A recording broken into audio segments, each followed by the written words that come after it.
চাঁদাবাজি, টেন্ডারবাজি, অর্থ লোপাটি রাজনৈতিক অর্থনের মূল উৎস ছিল।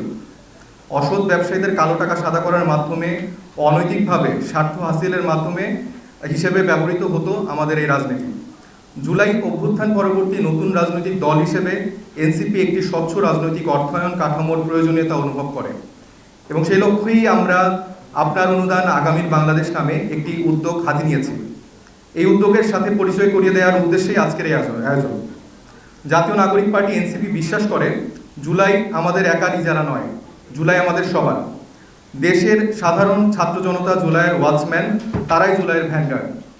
জুলাই বিপ্লব সফল হয়ে 16 বছরের স্বৈরশাসন বিলুপ্ত হয়েছিল তাদের কারণে। অভ্যুত্থানের মধ্য থেকেই আমাদের আহ্বায়ক জনাব নাহিদ ইসলাম এক দফার মাধ্যমে নতুন রাজনৈতিক বন্দোবস্তের যে ঘোষণা দিয়েছিলেন, সেই ঘোষণার বাস্তবায়নই আমরা দিকে আগাচ্ছি এবং সেজন্যই রাজনৈতিক দলের আর্থিক স্বচ্ছতা ও নৈতিক উৎস থেকে অনুদান গ্রহণ বিষয়টিকে আমরা সর্বোচ্চ গুরুত্বের সাথে নিয়েছি। আমরা একটি আর্থিক নীতিমালা প্রস্তুত করেছি এবং এনসিপির স্বপ্ন নির্ভরযোগ্য, স্বচ্ছ ও জনভিত্তিক রাজনীতি।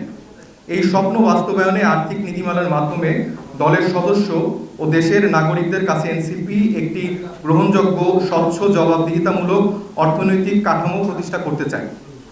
আধুনিক প্রযুক্তির সাহায্য নিয়ে মোবাইল ব্যাংকিং, ওয়েবসাইট ও সদস্য ফর্ম পূরণের মাধ্যমে আমরা আপনাদের পাশে পেতে চাই।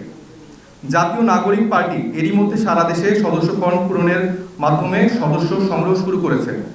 100 টাকার বিনিময়ে আপনারা আমাদের সদস্য হতে পারবেন। ইতিমধ্যে 70,000 সদস্য ফর্ম পূরণের প্রক্রিয়া চলমান রয়েছে এবং প্রায় 50,000 ফর্ম আমরা ঈদের মধ্যে বিলি করেছি। এর থ্রুতে বাংলাদেশের ভালোবাসার যে মানুষগুলো আমাদের দিয়েছে এবং তার পরিপ্রেক্ষিতে সেই অনুদান এবং এই নিয়ে জাতীয় নাগরিক পার্টি জুলাইয়ের স্বপ্ন বাস্তবায়নের দিকে এগিয়ে যাচ্ছে। আমরা একটি গ্রহণযোগ্য, স্বচ্ছ আর্থিক কাঠামো বাস্তবায়নে আপনার অনুদান আগামীর বাংলাদেশ নামের এই উদ্যোগ গ্রহণ করেছি, যাতে মোবাইল ব্যাংকিং ও ব্যাংক ট্রান্সফারের মাধ্যমে আপনার দলের কাজে সহযোগিতা করতে পারেন। এই টাকা আপনার আমানত, আমাদের দায়িত্ব জুলাইয়ের স্বপ্ন বাস্তবায়নের সেই আমানতের সর্বোত্তম ব্যবহার। স্বাধীনতা অর্জনের চেয়ে স্বাধীনতা রক্ষা করা কঠিন, তা আমাদের কাজের মধ্য দিয়ে আমরা পদে পদে টের পাচ্ছি। কিন্তু যে বিজয় আমরা দেখেছি, সে বিজয় আমরা হারাতে চাই না। আপনাদের সাথে হাতে হাত মিলিয়ে সেই বিজয় আমরা ধরে রাখতে চাই।